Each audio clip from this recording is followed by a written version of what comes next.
Podcasting has been with us for over 15 years. So why now? Why is it that podcasting is front and center when it comes to thought leadership and personal brand building, especially in the B2B space? Well, the key is not necessarily the obvious statistics like internet penetration and mass market availability of smartphones, but what has really been happening in the last couple of years. Obviously, we've been in the middle of a pandemic, and that has really challenged the traditional business development channels for thought leadership. Those would have been events, those would have been analyst brunches, those would have been white papers. We're shifting away from that because people are placing a question mark over their efficacy. Is it worth my time traveling? Do I need to travel? Can I do this online? We are so used to it now that it's no longer a second-rate option. So that's the first part. The second part is the sheer growth of podcasts in the last 3 to 4 years. We have over 4 million podcasts today, meaning there are podcasts for pretty much everything that you want to talk about. Now, this is the perfect storm for thought leaders. On the one hand, the old analog world of thought leadership, and on the new world, the other hand, we have this digital platform that is ultimately scalable. So let's have a look at the 3 key facts of the podcast market today. Here we are, 3 key facts I want to share with you, and I'll read them out if you're listening along on audio only version. So one is we have 4 million plus podcasts. Now, why that is important, because let's say 3 or 4 years ago, you were interested in podcast guesting and you came to me, I would have told you that it would be difficult to find enough inventory specifically for your niche. There may have been, for example, very broad brush categories that may have applied to you.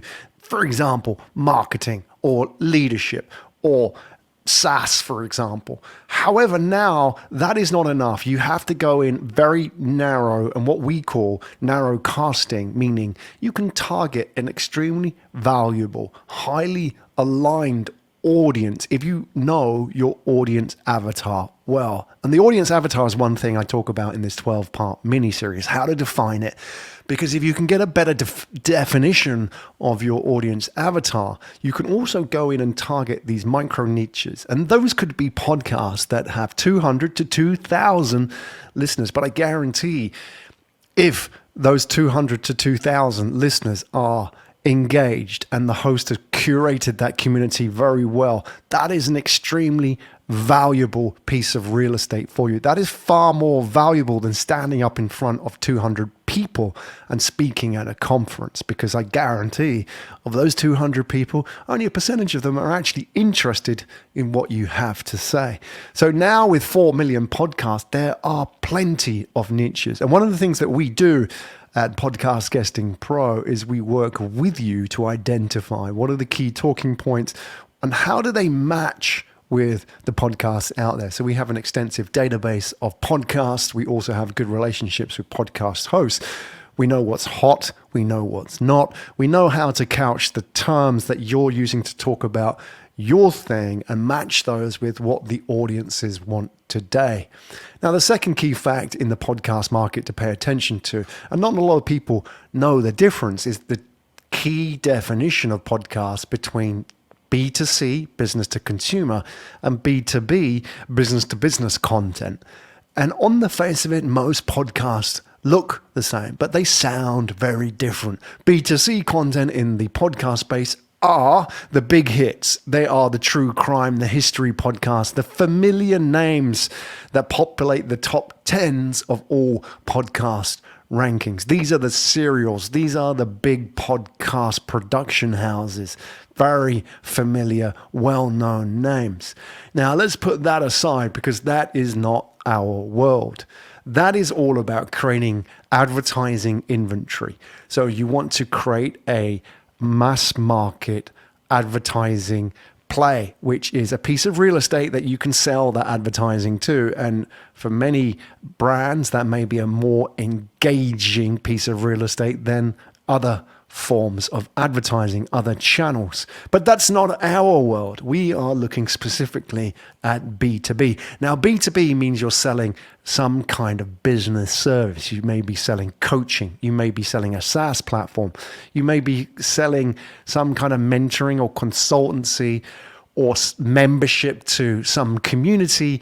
You may be selling yourself in the sense that you want to get a more senior level gig or assignment or project that you can work on that is more resonant with your experience. So these all are all B2B sales. And the reason why they fare well in the podcasting space is because they're long-term conceptual sales. They are complicated sales. It's not a simple off-the-shelf purchase like you would, for example, with a soda in the B2B space. In the B2C space. In the B2B space, however, we're dealing with a long sales cycle. They may be interested in you, but it may not be today that they are willing to pull the trigger and commit. So you have to get them into your network. You have to maintain a relationship and dialogue with them over time. And you have to do that at zero cost and high scale, which is a challenge, because if you do that in the traditional sense, selling, for example, enterprise software, you need an account manager, and an account manager who's working 12 months on an account is an expensive item on your payroll. However, if you had a podcast, you could talk to not just one potential client, you could talk to hundreds, if not thousands of potential clients on a newsletter through your podcast. And you can do that even while you are sleeping. If you're listening to me now, if you're watching my video, I'm probably not doing exactly what you're seeing me or hearing me do now. I'm off doing something else. I could be creating another podcast. I could be working with a thought leader like you, but we're having a conversation right now, me and you, and that is the power of a B2B podcast. That is about creating conversations at scale, and it's about as near as we can get to cloning on an ethical basis. The third key fact in the podcast market today is the actual engagement of the podcast itself. Think about how a podcast stacks up against other forms of media. So if you are now in the B2B space, what are your options when it comes to communication? Well, we put public speaking aside because it is so expensive in terms of time to you, time out of the office, loss of focus, and so on.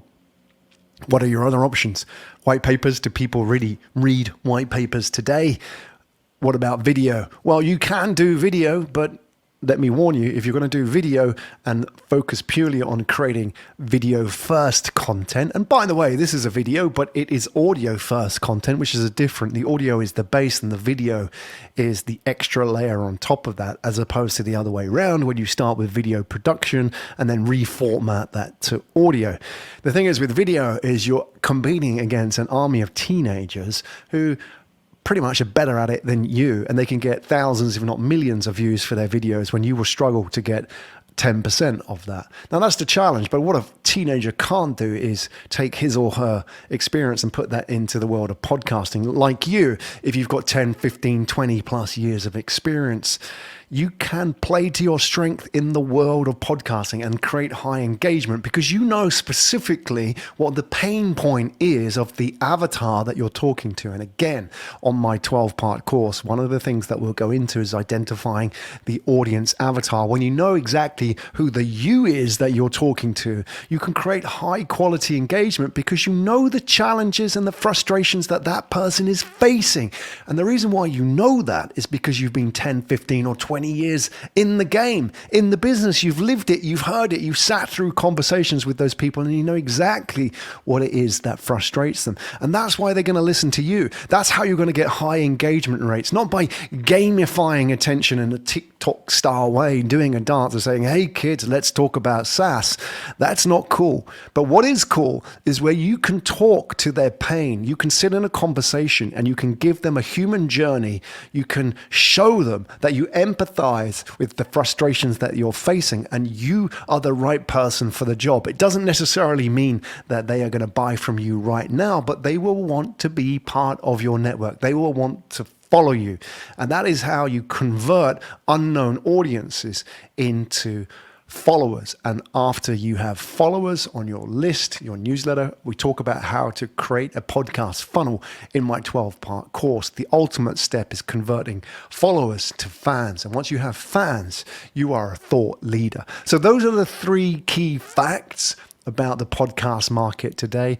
And I want you to have a look at those and consider why those are key assets for any B2B leader in the 2020s, because these are what people are searching out now. Conversations at scale that are global, that you can be involved with without travel, without cost, across time zones, that effectively talk to people and engage people whilst you're sleeping. Let's face it, you could be doing something else. Specifically narrow-casted to target niches that could be as small as 200 to 2,000 people, something very specific to your shtick, to your industry, to the area that you focus on, the area that you want to become known as the X guy that does that thing that keeps popping up on my social media feed. And lastly, that power of engagement that podcasts have that very few mediums have. You look at the engagement rates, people will stay not for seconds, but people will stay for 30, 35 minutes and listen to that conversation and then come back to you and say, hey, Graham, that hit me right there. That conversation that you had the other day. That's when you get to reach out. And that is the power of podcasting.